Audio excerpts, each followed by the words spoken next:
A Georgia woman blames a controversial drug for ruining her life and the lives of thousands of others. Her lawsuit claims several pharmaceutical companies did not warn about the awful side effects. Channel 2 consumer investigator Jim Strickland has details of lab tests that the companies are trying to keep a secret, Jim. Yeah, that's right. The drug is called Lupron. It was originally approved for prostate cancer, but for the past 20 years, women have taken it to relieve pelvic pain. A Georgia woman's case is being watched closely by patients who now consider themselves Lupron victims. How do you feel right now? My body is on fire. My joints have arthritis everywhere. Terry Paulson is not yet 60, but she looks closer to 80. In another life, she was a neonatal emergency nurse and an avid equestrian. For our interview, she needed a recliner. There have been multiple surgeries, mysterious rashes, and constant pain. Has this been going on for 14 years? Since I got Lupron in 2004, we did not know this was coming. Paulson had endometriosis, painful lesions of uterine-like tissue that feed on estrogen. Lupron is a monthly injection that drastically lowers estrogen.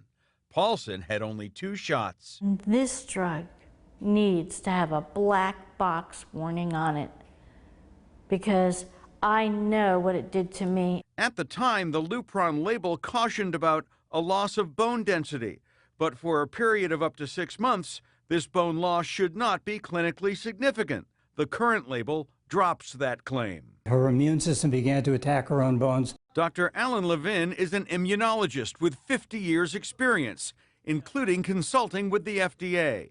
Levin has a second career. He's Terry Paulson's lawyer. How many women are out there suffering? The answer is I don't know because I'm only dealing with Terry, but in the thousands for sure. There are nearly 24,000 reports of adverse reactions filed with the FDA. More than half are deemed serious cases. The back pain became very, very severe. It got very, very depressing having to be in a wheelchair in the 5th grade. There's another 1,000 reports on file from people like 22-year-old Brooklyn Harbin. She'd been an active and athletic kid, but she began her period too early. Lupron is also approved to halt early puberty. Harbin was 10.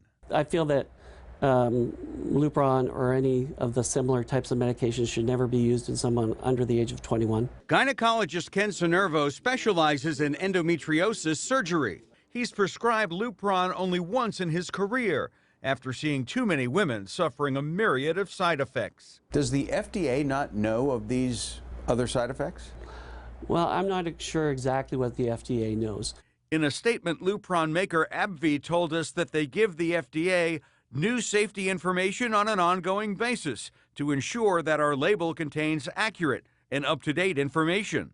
AbbVie refused to talk about Terry Paulson. There's not a dime that can pay for what I have lost. Now, AbbVie declined to go on camera. Lupron lawyers convinced a federal judge to seal the results from several clinical trials, but not until an expert witness disclosed evidence that even after a year off the drug, 62% of women in the study did not regain their normal estrogen levels.